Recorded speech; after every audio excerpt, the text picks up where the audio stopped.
Hola a todos, lindo día, ¿cómo están? Bienvenidos, me da mucho gusto saludarlos, gracias por estar aquí. Vamos a trabajar como todos los domingos un nuevo capítulo de este texto que se llama El Yoga del Bhagavad Gita. Es un texto que está escrito por Paramahansa Yogananda y bueno, vamos a revisar el segundo capítulo que lleva como título eso que ustedes pueden ver en pantalla, que se llama La batalla que debemos librar en la vida cotidiana y lo voy a complementar con algunos comentarios de una charla que está en el Self-Realization Fellowship, en el canal del Self-Realization Fellowship, en donde, bueno, ustedes pueden, es una charla que da el presidente de la asociación, actual presidente de la asociación, bueno, del Self-Realization Fellowship y es el hermano Chidananda y él dio esta charla por petición, se le hicieron las personas que siguen estas enseñanzas, entonces vamos a tomar un poco de lo que él también comenta, ¿vale? También, bueno, les recomiendo ahí en el canal del Self-Realization Fellowship, ya está la meditación de Navidad, entonces ellos ponen toda una meditación completa porque el maestro lo que decía era que, bueno, en Navidad lo más importante era meditar y después compartir, pero sobre todo meditar para estar en sintonía con la conciencia crística, ¿no? Del Maestro Jesús. Entonces pueden ir ahí y van a ver que está toda un evento en donde se graban, les van a mostrar los sitios en donde habitaba Paramahansa Yogananda, las escuelas, cómo están adornadas, qué es lo que hacen y van a tener toda una charla respecto a esto, entonces está bastante interesante. En este sentido, vamos entonces a platicar sobre este segundo capítulo. Recuerden que en este libro del yoga del Bhagavad Gita estamos estudiando esta idea de la batalla espiritual que se lleva a cabo en el Kurukshetra. Recuerden que en esta situación del Kurukshetra hay como en realidad es una guerra interna, ¿saben? Pero nosotros la entendemos mejor si observamos en el exterior cómo es que esto se da. Entonces, el lugar de Kurukshetra existe, etcétera, pero en realidad está tratando de explicarnos cómo es que eso que se pone entre ejércitos, entre primos, con la figura de Krishna es algo que sucede en nuestro interior y vamos a ver que en general estamos ante una guerra del alma contra el ego, ¿no? Porque los Pandavas, que ustedes recuerdan que son estos 5 príncipes, hijos de Kunti, que entre ellos está Yuna, está Yurisdina, está Bhima y están unos gemelos. Ellos son como la parte del alma, ellos son como la parte, digamos, crística o las características positivas que hay dentro de nosotros, todas esas cualidades divinas. Y por otro lado, vamos a tener a los Kauravas, que su rey es un rey ciego que tiene a un primogénito que se llama Duryodhana, y este hijo del rey, este príncipe, de buenas a primeras, en una ocasión, destierra a todos los pándavas y los manda al exilio. Entonces ellos pues se tienen que retirar, pierden sus tierras y en algún momento pues ellos van a regresar a pues luchar por este sitio que les fue quitado. Ahora, ¿cuál es ese sitio?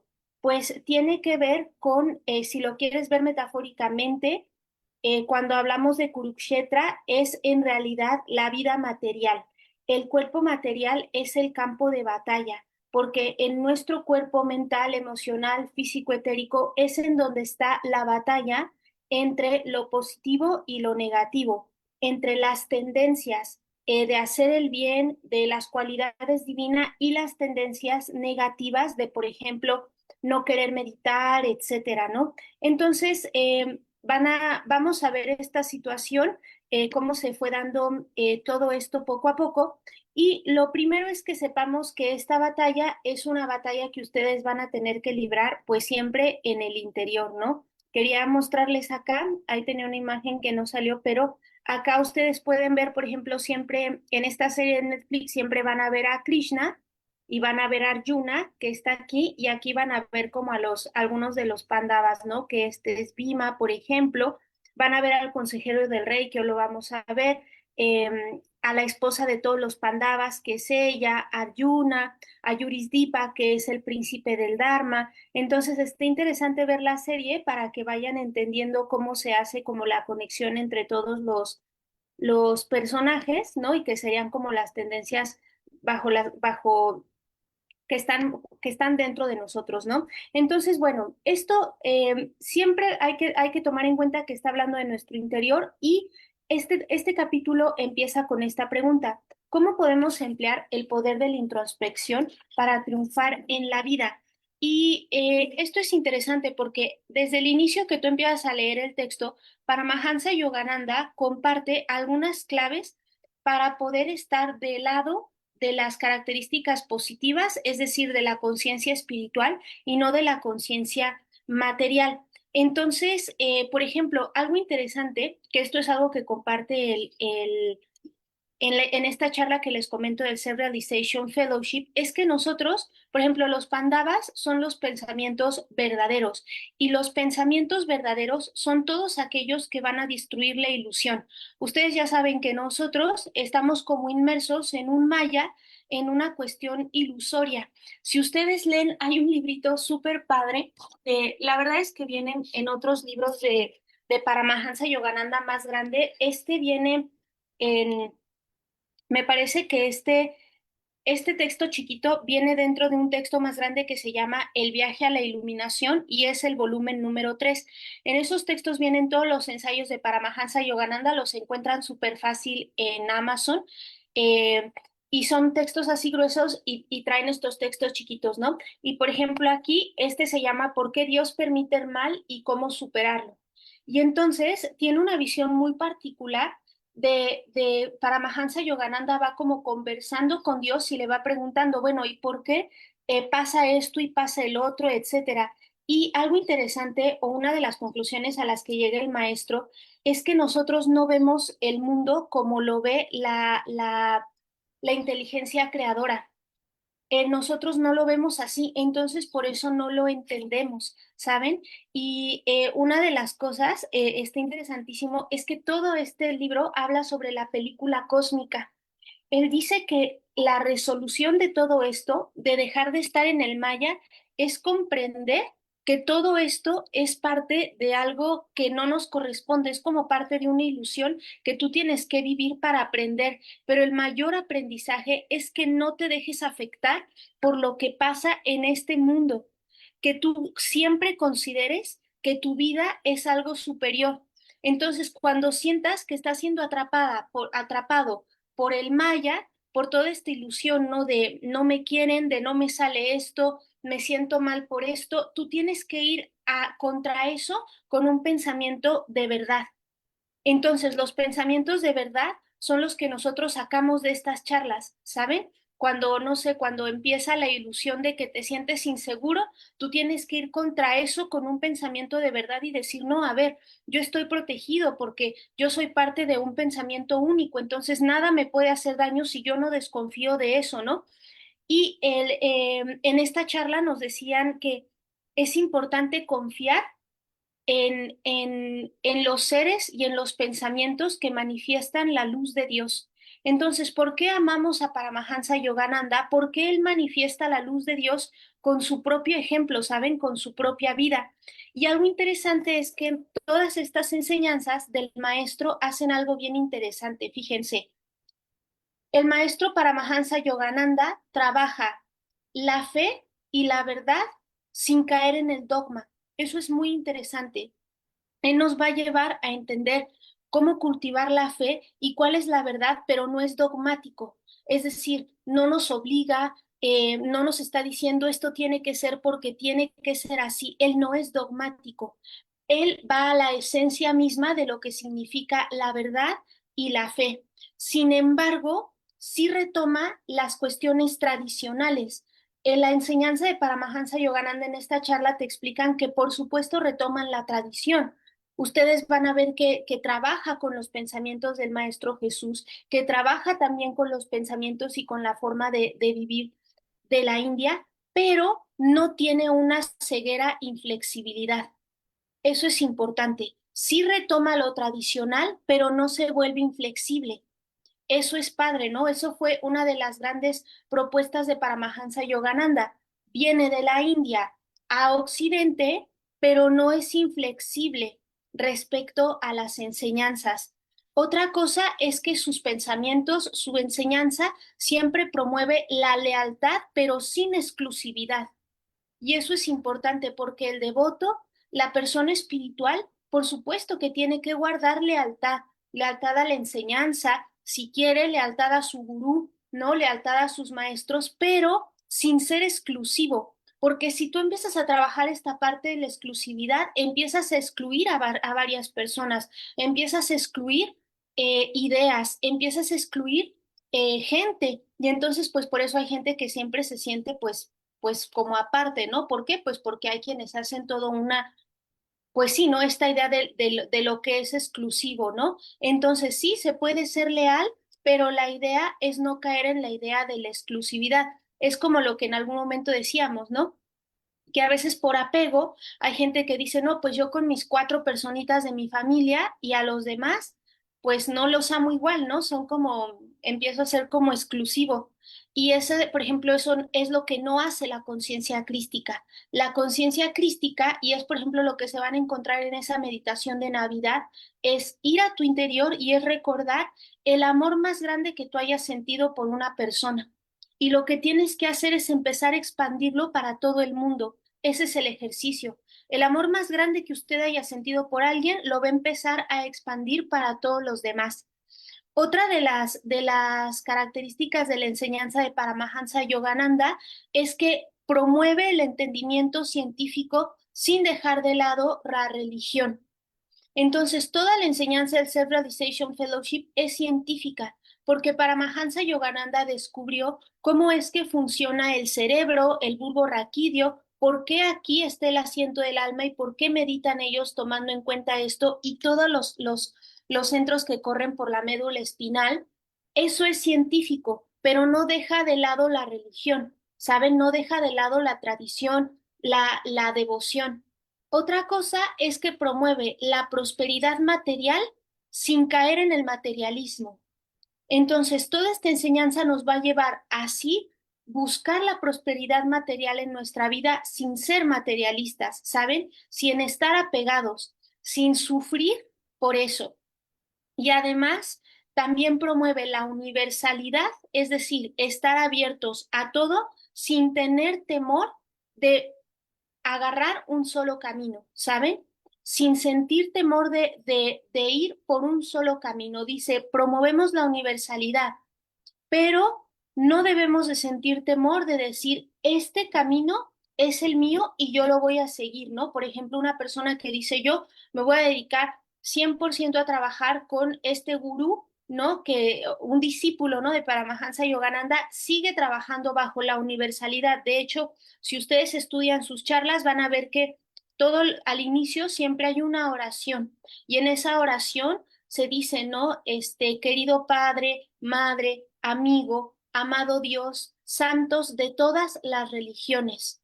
O sea, santos de todas las religiones, los amamos y los adoramos. Entonces, eh, también algo interesante es que esta enseñanza que comparte Paramahansa Yogananda, que nosotros nos estamos acercando a través de este libro, es un camino espiritual en donde el maestro siempre nos decía, nunca vaya a un camino espiritual que no le permita desarrollar un sano sentido del humor.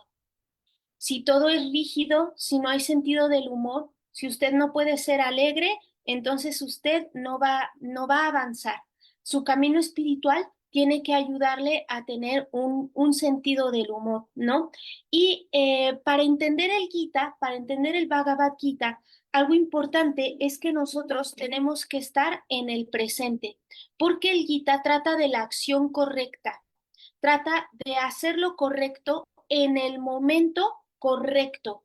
Y para eso nosotros tenemos que tratar de estar en el presente, porque podemos nosotros tener muchísimas de estas enseñanzas y cuando llega la prueba o cuando tienes que verdaderamente, pues, expresar esto, ¿no? Ponerlo en práctica en tu vida, no estás. Entonces, vamos a ver que todas estas claves sirven para trabajar con este texto, para trabajar con esta enseñanza y veremos que desde el inicio, la forma de nosotros estar inclinados en la conciencia espiritual y no en la conciencia materialista es emplear la introspección.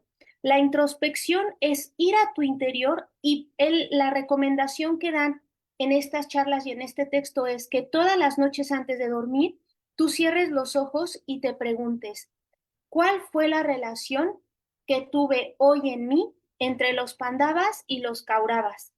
¿Quién ganó hoy? ¿Quién fue el triunfador hoy? Y tú solamente tienes que ver eso y lo tienes que hacer todos los días. ¿Cómo se expresa esto en el Bhagavad Gita?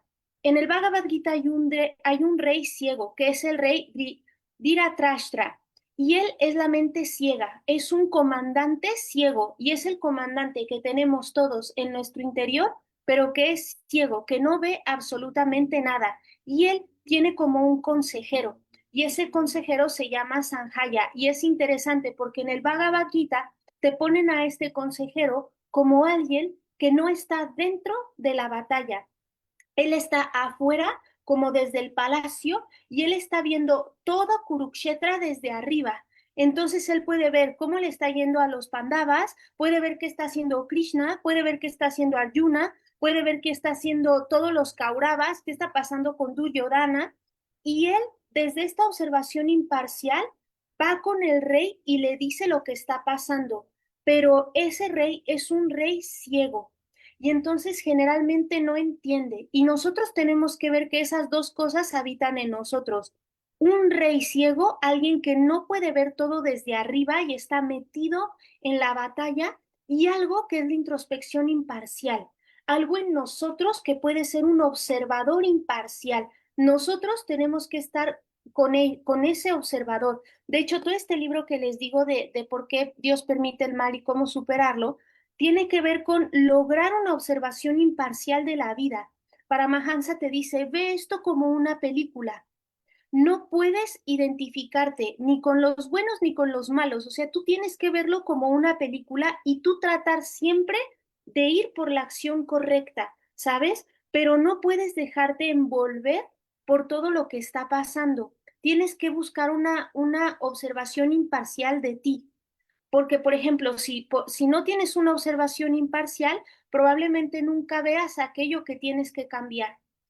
Tú vas a ver que siempre todo lo haces bien, que eres excelente, que vas a ver todas tus cualidades, pero nunca vas a ver lo que tienes que cambiar. ¿Qué es lo que se observa en el campo de batalla del Kurukshetra? Los Kauravas, que son las tendencias negativas de la mente, de pensar negativo, de estar atrapado en el pasado y de los sentidos, ¿no? Por ejemplo, situaciones que tú sabes que te hacen mal, siempre estar ahí, ¿no?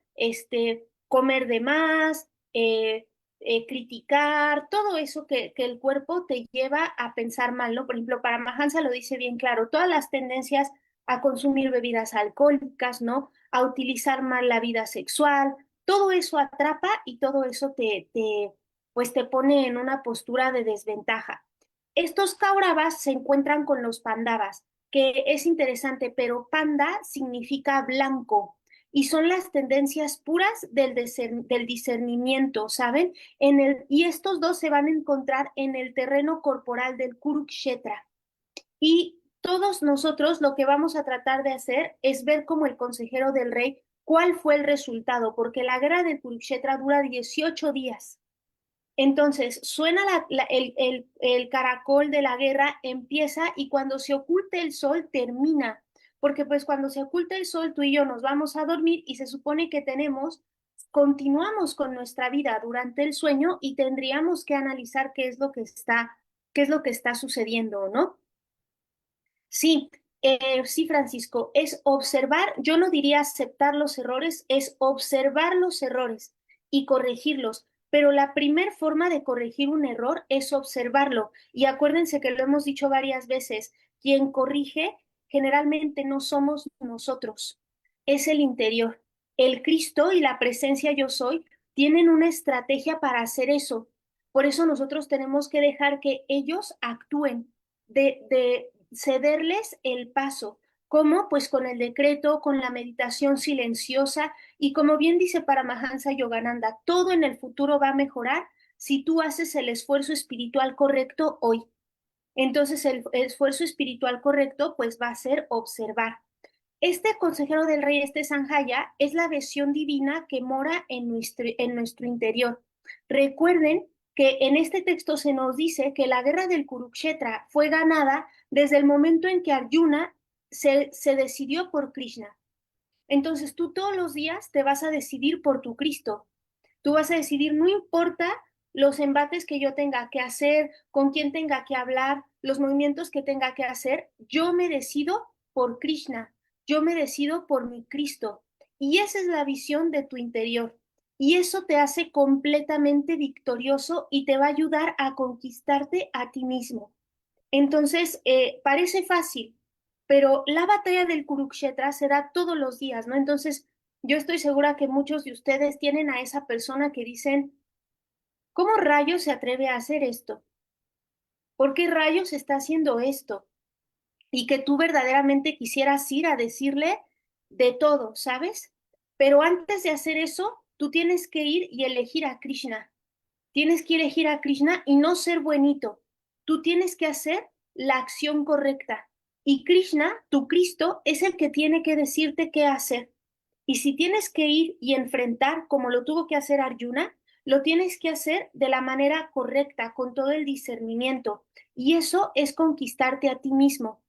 Por ejemplo, a Paramahansa Yogananda dicen los estudiosos, los estudiantes del Self-Realization Fellowship, los monjes, que siempre que llegaban con Paramahansa, con cualquier situación, Paramahansa siempre tendía una respuesta y la respuesta era, ponga su atención aquí. Les decía, ponga la atención aquí, en donde mora el alma. No importa lo que esté pasando, ponga su atención aquí, en el Cristo, en su alma, en Dios. Y usted poniendo la atención en Dios va a poder resolver todo. Eso es conquistarse a uno mismo, ¿no? Eh, eh,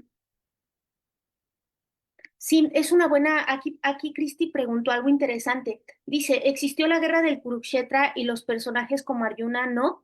Ven, esto es interesante, Cristi. Si tú lo ves, hay como dos teorías, porque se dice que el lugar de Kurukshetra existió y hay como comprobaciones de que sí existieron, por ejemplo, de que incluso el reino de Krishna existió, que el reino de Krishna quedó bajo el agua, pero que existió. Entonces, fíjate que es interesante, Cristi, pero para Mahansa Yogananda nunca pone en duda eso, ¿sabes? O sea, nunca pone en duda que haya existido, ¿no? Pero al final, la, la ma- el mayor acercamiento, Cristi, tiene que ver con comprender que que esa enseñanza está tratando de mostrarnos algo en nuestro interior, ¿sabes?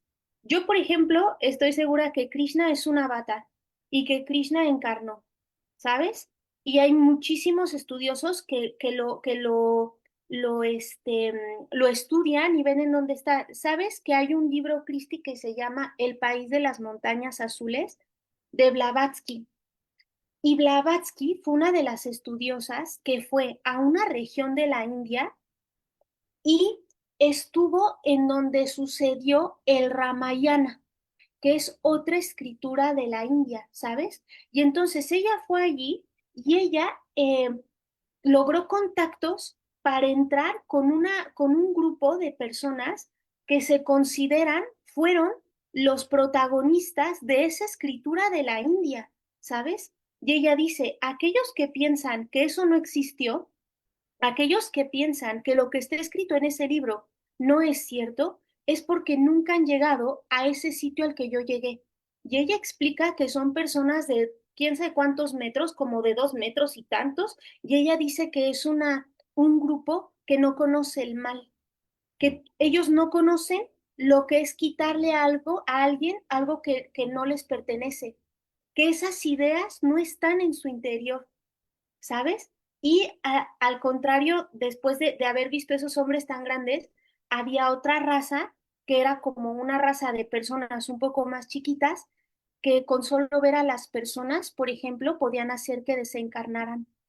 Y era como un grupo que convivía con ese otro grupo que Blavatsky fue a observar en estas montañas en la India. Entonces, siempre, Cristi, hay como toda esta, ¿sabes? Esta idea de si son personajes literarios o si son personajes históricos, pero bueno, ¿no? Mientras tanto, el maestro no lo desmiente, el maestro te dice literalmente estas escrituras son las escrituras que, que toman en la India como para avanzar espiritualmente, ¿no? Y de lo que yo sí estoy segura es que Krishna es un avatar, ¿no? Que por supuesto estuvo encarnado y fue un príncipe, fue un rey, entonces no me parece tan lejano a la realidad que la guerra del Kurukshetra tal vez pudo haber sido, aunque si tú lees algunos estudios te dicen que no está comprobada y que en realidad es la forma de explicarte qué es lo que pasa en tu interior. Porque bueno, este libro, ¿no? El Mahabharata fue escrito no por alguien con la intención de que nosotros entendiéramos, ¿no? Entonces, bueno, ahí está más o menos lo que yo he podido encontrar. Tal vez si más adelante encuentro alguna, alguna situación más puntual se las comparta, ¿no? Porque bueno, yo no soy experta en este tema ni nada, pero me parece que la visión de Paramahansa ayuda mucho para entender cómo trabajar con uno mismo, ¿no? En el interior. Lo que sí, Cristi, es que, por ejemplo, pensar en Arjuna es pensar en una conciencia. Y eso es muy bonito, ¿no? La conciencia del discípulo que siempre va a estar con su maestro, ¿no? Que va a ser Krishna, ¿no? O con su Cristo. En este sentido, esta visión divina que mora en nuestro interior, se nos dice que solo quien no está centrado en el ego tiene la capacidad de ver con claridad y de manera imparcial, porque si tú estás centrado en tu ego, si tú pues todo el tiempo estás centrado en tu personalidad, nunca vas a poder ver pues qué es lo que tienes que cambiar, pues porque vives con eso, ¿sabes? O sea, es como que nunca te puedes salir, nunca puedes tener una visión de observador, vives con eso y sientes que vives bien. No es como antes de entrar a la enseñanza o la gente que no tiene enseñanza, pues esa gente dice, pues yo vivo bien, o sea, yo no estoy del todo mal, ¿no? Pero es porque no tiene una observación imparcial de sí mismo, ¿no? Es el poder del autoanálisis intuitivo e imparcial y va a ser esta introspección discernidora. En este sentido, vamos a ver que nos vamos a topar con que la introspección es una capacidad de alejarse de uno mismo y observarnos sin prejuicios, ¿no? Decir, bueno, estoy siendo así, yo les he dicho muchas veces, qué mal que estoy así, pero qué bueno que lo puedo ver, y es la capacidad de ver desde arriba, ¿no? Y es el principio de todas las grandes enseñanzas. Si ustedes estudian el cuarto camino de Gurdjieff, parte de eso, de la capacidad de ser un observador, de poder alejarte de ti mismo para verte desde arriba. Lo mismo trabaja Krishnamurti, lo mismo trabajan, como les digo, estas enseñanzas sufis. Entonces, es la capacidad de yo poder salirme y verme, ¿no? Por ejemplo, la vipassana hace eso, ¿no? La vipassana te da la capacidad de observar tus sensaciones sin juzgar, sin decir que eres malo ni nada por el estilo, solamente ver. La introspección, entonces, que es lo que nos recomienda hacer Yogananda en la noche, es un poder intuitivo mediante el cual la conciencia puede observar los pensamientos. No razona, no es un poder razonador, sino que siente con claridad y es como, es lo que da la calma de la intuición, ¿saben? Porque la intuición, si ustedes se dan cuenta, no es la mente. La mente es razonadora, la mente hace cálculos. Entonces, siempre que uno quiera saber cómo puedo saber que me está hablando el Cristo, tu Cristo da una impresión directa y no te queda duda, ¿sabes? El corazón sabe, el corazón de una sola puesta lo sabe. Cuando hay cálculos es porque tu mente está calculando, está diciendo, estás aquí, por allá. No sé si a ustedes les ha pasado eso, que de pronto tú calculas y dices, voy a esto o no voy a esto, y está como aquí, allá, etcétera, pero tu corazón ya marcó algo, tu corazón ya sabe, y a veces, por ejemplo, el corazón se pone en el punto medio y dice, esto es opcional. Y ahí está la respuesta de la intuición, no, esto es opcional. Y entonces tú tienes que hacer un esfuerzo con tu mente para discernir. Pero la introspección es intuitiva. La introspección no tiene que ver con que saques conclusiones complicadas ni tengas observaciones complicadas de ti mismo. Es una claridad no en ti y te va a ayudar a ser intuitivo. Por eso se dice que este consejero del rey tiene o puede ver todo a la distancia de los campos de batalla, es decir, no está dentro, porque es muy difícil que alguien tenga una visión pues clara dentro del campo de batalla que esté en nosotros mismos, ¿no? Obviamente, pues cómo se llega a la introspección a través de la meditación. Tienes que buscar el silencio para poder entrar a esta operación, ¿no? Se dice por acá, el aspirante espiritual tiene que hacer una introspección sincera en donde analice sus acciones y vea el poderío de los ejércitos en pugna constituidos por sus buenas y sus malas tendencias, ¿no? Entonces, eso es lo que hace un aspirante espiritual. Ir y decir, bueno, pues, ¿qué es lo que está positivo en mí? Porque todos tenemos tendencias súper positivas, ¿saben? Hay quienes somos, no sé, muy diligentes, tenemos mucha diligencia para hacer las cosas. Entonces tú ahí dices, ah, bueno, esto es algo bueno, ¿no? En mí, pero a lo mejor tienes la tendencia de ser muy, muy perfeccionista o de no permitir que los otros trabajen por su cuenta porque tú todo lo quieres hacer perfecto y entonces no permites que los otros se integren, entonces eres muy quisquilloso, ¿sabes? No permites que el otro se exprese.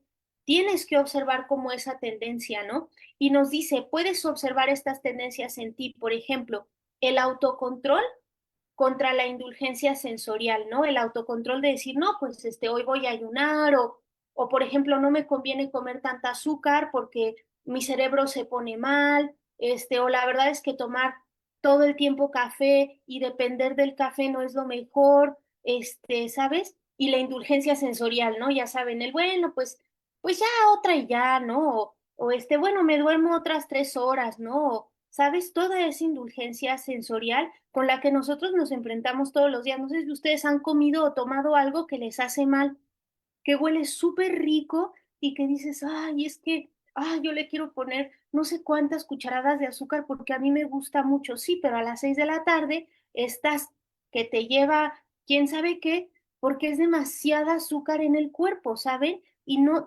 conviene, no conviene, ¿no? O la cuestión de la comida, etcétera. Entonces, por ejemplo, ¿no? Nos dice, ve cómo actúa la inteligencia discernidora con las inclinaciones mentales, ¿no? La inclinación mental que es complicada, que siempre quiere tener la razón, que siempre culpa al otro, contra una inteligencia discernidora mucho más intuitiva, ¿no? Esa inteligencia discernidora que se pone en acción después de meditar, después de estudiar y que es muy clara, ¿sabes? Y que no nos maltrata, pero que nos deja ver las cosas con más calma. Fíjense que a mí me han pasado experiencias interesantes, ¿no? De ver cómo la mente, la inclinación mental, cuando es está activa, ella quiere que yo tome decisiones eh, muy, muy complejas, decisiones muy a la deriva, muy rápidas, en donde no comprendo cómo están las piezas, pero me quiere presionar para llevarlas a cabo porque me dice,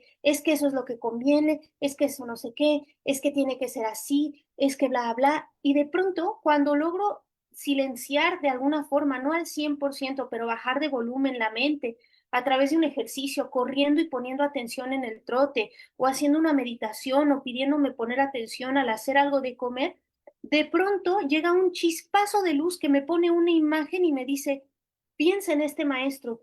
Y pienso en ese maestro y digo, claro, eso en lo que yo estoy, él ya lo había resuelto así. Entonces no hay por qué decidir por esto tan abruptamente, involucrarme en esto que no me conviene, porque aquí ya tengo la respuesta, ¿no? Entonces hay que ver cómo es que esos mecanismos funcionan en cada uno, porque en cada uno esos mecanismos son diferentes, ¿no? También nos dicen que hay que ver la tendencia de la meditación contra la resistencia sensorial y la inquietud física, ¿no? Yo me quiero sentar a meditar, quiero tener una postura correcta, quiero estar ahí trabajando, pero tengo una inquietud física, entonces yo tengo que ver cómo me fue. Y eso pasa así, hay días buenísimos, hay días que tú en la meditación logras una conexión impresionante con tu interior, una calma preciosa. Y hay otros días que no. Hay otros días que tardas muchísimo tiempo en entrar en silencio, etcétera, ¿no? O hay días que de plano ni te sientas. Y por supuesto hay que observar la divina conciencia del alma contra la ignorancia del ego, ¿no?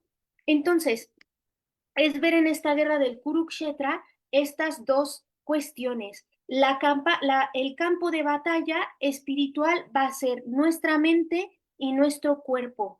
Entonces tenemos que ver cómo pasan, ¿no?, nuestras emociones, nuestros pensamientos, nuestras tendencias. Y nosotros tenemos que estar atentos del Dharma. ¿Qué es el Dharma? La rectitud, la virtud, la santidad. Por eso se dice que Yudhishthira, dentro de esta serie que van a ver dentro de la guerra del Kurukshetra, él es el rey del Dharma, porque él tiene que hacer lo que le toca. Después de toda la guerra del Kurukshetra, él se está echando para atrás para tomar el trono. Y dice, no, no, no, esperen, yo prefiero no tomar esta situación, bla, bla. Y los hermanos van y le dicen, oye, discúlpame, pero todos acabamos de pelear, tuvimos 18 días de guerra y vencimos esto como para que tú no tomes el trono, ¿no? Y le recuerdan, ¿saben? Le recuerdan su interior, le dicen, oye, ¿tú te acuerdas cuando nos salvaste, cuando un día llegamos a este río y bebimos el agua y el elemental dueño de este río nos dejó dormidos y entonces tú tuviste que ir a responderle quién sabe cuántas preguntas y las respondiste y nos salvaste? No puede ser que después de todo eso tú no puedas tomar el trono. Entonces también el Dharma es ver lo que nos corresponde, ¿saben? Porque no hay mérito en permanecer imparcial en ciertas situaciones, ¿saben? Hay algunas situaciones en donde sí tenemos que involucrarnos y trabajar. Y todo esto se va a dar en el campo, que es lo que nosotros conocemos como Kshetra, por eso se llama el Kurukshetra, ¿no? Eh, y en esta parte del libro, Yogananda hace como estas dos partes, dice, bueno, voy a decirles qué es lo que se enfrenta en este campo de batalla del día a día. Es la conciencia material que nosotros conocemos como Buddhi y la conciencia espiritual que nosotros conocemos como Manas. La conciencia búdica son los pandas, ¿no? Que está el esposo de Kunti, que va a ser la madre de Arjuna y de todos los cuatro otros pandavas, y el rey ciego en la conciencia de los... Ay, perdón, aquí, perdónenme, este está, déjenme volver a ponerlo. En el lado izquierdo debe decir, no sé si vieron el error, pero en el lado izquierdo, déjenme corregirlo. En el lado izquierdo tiene que venir la conciencia espiritual, que es el Buddhi. Entonces, solamente déjenme hacer mi tablita nuevamente para que lo vean bien. Aquí tiene que ser conciencia espiritual y aquí está la conciencia material. Miren, entonces déjenme volver a presentarlo para que lo vean.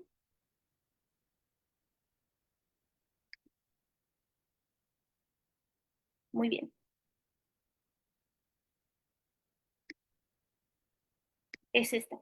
Entonces, del lado izquierdo, ustedes ven la conciencia búdica, que es espiritual, representada por los pandavas, por Kunti, por la madre de Arjuna y los demás pandavas, y del otro lado por el rey ciego y por los 100 kurus, que son las tendencias sensoriales, ¿no? Que obviamente no es de gratis que acá tengas 5 pandavas y acá tengas 100. O sea, que la tendencia de lo material siempre es más como poderosa en el sentido de ser muchas, ¿sabes? Pero nunca le van a ganar a la conciencia espiritual. Panda significa blanco o el discernimiento puro y lo que nosotros tenemos que ver es qué tendencias en nuestro interior nos atraen la conciencia hacia la verdad, qué nos lleva hacia la verdad. Por ejemplo, la calma, el silencio nos lleva a la conciencia de la verdad. De hecho, el mantenerse en silencio elimina karma. mientras que la conciencia de las actividades sensoriales, todo el tiempo hablando, con conversaciones que no vienen al caso, con críticas, etcétera, te llevan a generar karma, por ejemplo, o situaciones negativas, o mantiene la conciencia lejos de lo espiritual, ¿no? Eh, el devoto, entonces, para poder tener esta lucha, ¿no? Del Kurukshetra en sí mismo, tiene que contar con un cuerpo saludable, con sentidos educados, con una inteligencia discernidora. Y fíjense que Paramahansa Yogananda dice que desde que nosotros estamos chicos, desde que nosotros vamos a encarnar, vamos a experimentar esta batalla entre el bien y el mal. Ahorita vamos a ver cómo se da desde que estamos en el vientre materno, ¿no? Pero la meta va a ser la realización del ser, que es conocer a través de la meditación la verdadera naturaleza del alma. Eh, Déjenme ver si pueden ver aquí, porque además de esto, solamente para que ustedes vean algo, voy a quitar aquí, voy a dejar de compartir en esta, para que puedan ver algo aquí. En todo el Kurukshetra, ustedes van a ver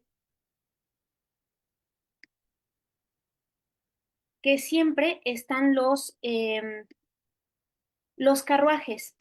No sé si se acuerdan de eso, ¿no? Entonces, Yogananda va a hacer como toda un análisis de qué es lo que pasa o por qué nosotros estudiamos todo a partir de los carruajes. Y es que en los carruajes, por ejemplo, lo que es que tenía la imagen acá, pero no se logró ver. Déjenme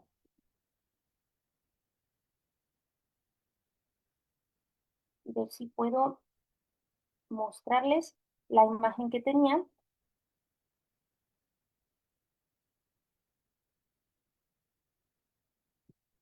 La imagen que les iba a mostrar es la típica, el típico carruaje que ustedes ven con Arjuna y con,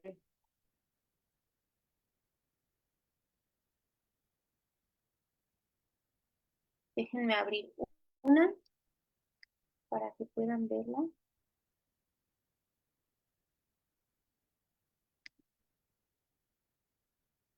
Déjenme ver por acá. Sí, dice Isabel, el carruaje de Arjuna siempre tiene 4 caballos. Y miren esto, cómo es que Yogananda lo explica.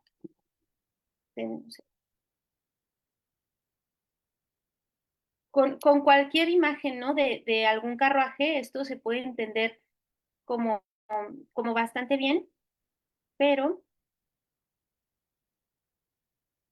déjenme ver si logro proyectarlo para que ustedes lo puedan ver. El carruaje es así,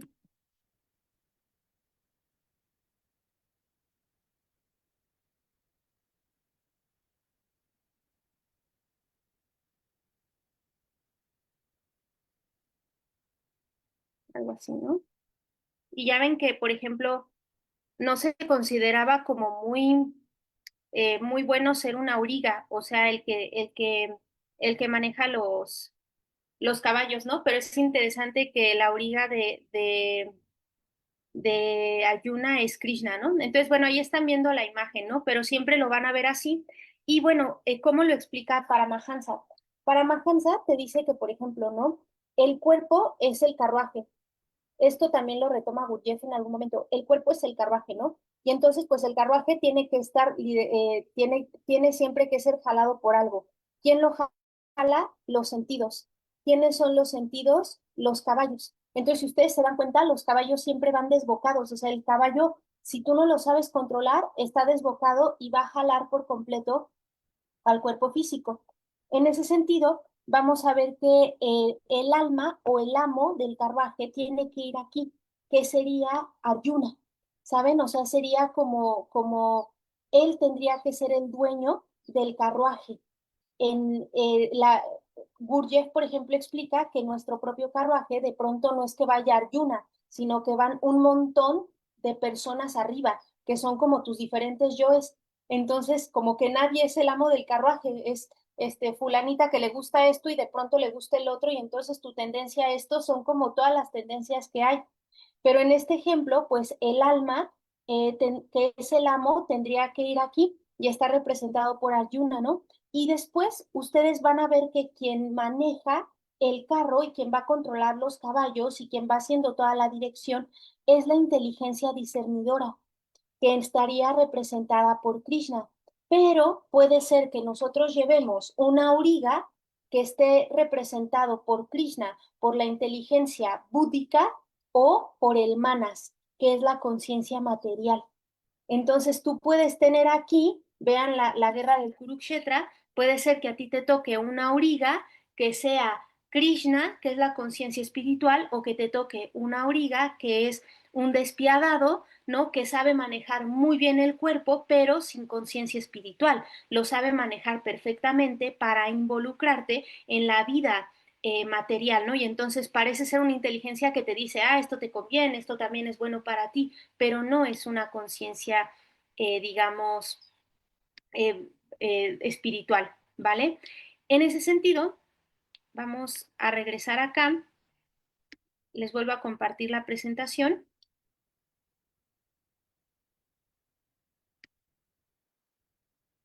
ya para ir cerrando, pero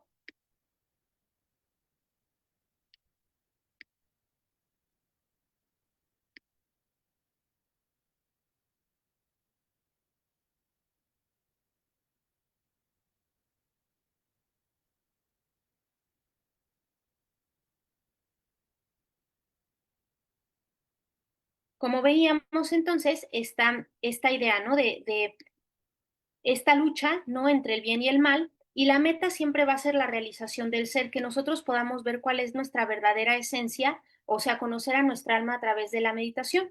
Y en esta guerra se nos dice que es preciso tomar un partido en la lucha, ya sea entre el bien y el mal. Y se nos dice que en todas las encarnaciones vamos a experimentar tanto conflictos internos como conflictos externos, ¿no? Y Yogananda dice, si tú quieres saber cómo es el bien y cómo es el mal, es bien fácil. El bien siempre expresa la verdad y la virtud y va a traer tu conciencia hacia Dios. Y el mal va a ser toda la ignorancia, el engaño, la ilusión y va a alejar tu conciencia de Dios o de lo divino. Y ustedes seguramente ven eso todos los días, ¿no? La crítica te lleva para acá, la queja te lleva para lo material, el maltrato a los demás te lleva para ese lado. Pero el bien, por ejemplo, la verdad, reconocer en el otro también al Cristo, permitir que el otro también se exprese, el tratar de hacer las cosas lo mejor que puedas, todo eso te va acercando a una conciencia divina, ¿no? A una conciencia diferente, tus decretos, ser tolerante con el otro, perdonar, estudiar, te va acercando eso. Él nos dice que desde que nosotros vamos a ingresar al vientre de nuestra madre, empieza como esta batalla. Él dice, cuando dos personas están teniendo relaciones sexuales y se encuentra un espermatozoide con un óvulo, hay un chispazo de luz y ese chispazo de luz lo ven las almas que están dispuestas a encarnar en ese momento, ¿no? Y entonces empieza a haber una especie de lucha por quién puede encarnar en ese momento con esas dos, digamos, células que tienen cierta carga de karma. Entonces, pues hay ese chispazo y entonces estos seres que están dispuestos a encarnar, empieza una especie de lucha de quién tiene la capacidad de encarnar ahí de acuerdo al karma que esas otras dos células tienen. Entonces, bueno, ya que eso se logra, por eso te dicen que solamente hay un espermatozoide que llega, ya que una esa situación se define y ya hay un ser que va a encarnar ahí, empieza una lucha. ¿Cuál es la lucha? Pues que, por ejemplo, a Yogananda le pasó, vean a Wake, y dice, yo estaba en el vientre de mi madre y me sentía frustrado porque yo sabía que era más que eso y estaba hecho bolita en el vientre materno, ¿saben? Pero para Mahansa era un ser consciente de eso y el feto empieza a experimentar toda esa lucha, ¿saben?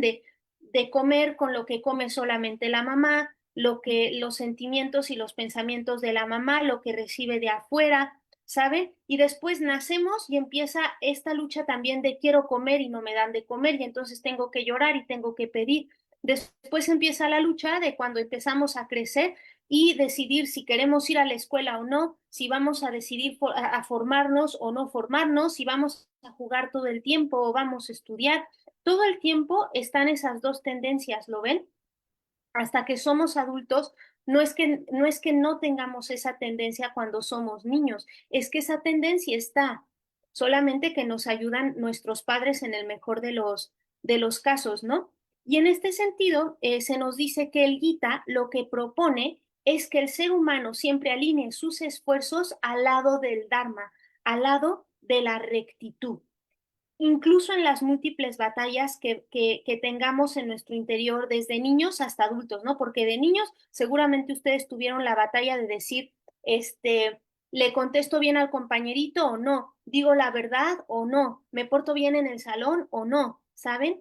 Obviamente dice el maestro que estas son unas batallas como muy mundanas, pero cuando ya hay un yogi, cuando hay una persona que hace yoga, que se quiere unir con Dios, lo que va a afrontar es una lucha, es un choque interno entre la inquietud y los deseos de meditar.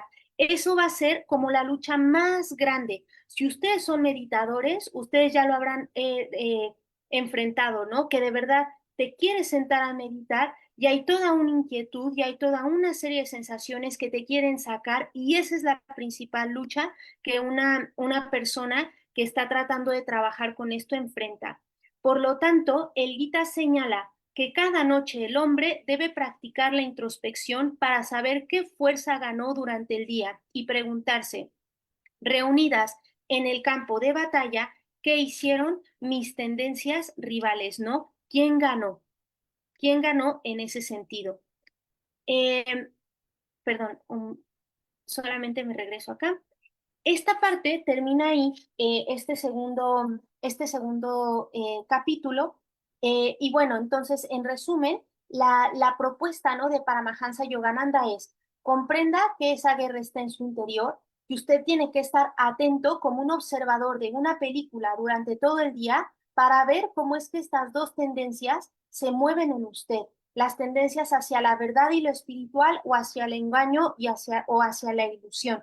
Y lo interesante es que a través de la enseñanza de Paramahansa Yogananda, nosotros conocemos principios científicos que nos explican qué hay detrás de los ataques de las fuerzas contrarias. Eso es lo que vamos a ir viendo en esta enseñanza del Kurukshetra. ¿Qué científicamente es lo que hay detrás de las tendencias negativas que nos llevan a la vida material y nos impiden tener una vida pues del lado de los pándagas, ¿no? Eh, pues bien, esto es todo por hoy. Déjenme ver nada más si estamos eh, bien acá en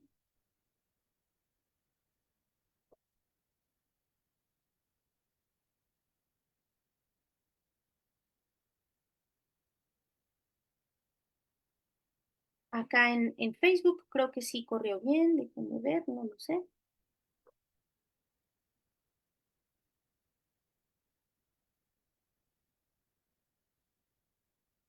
Muy bien.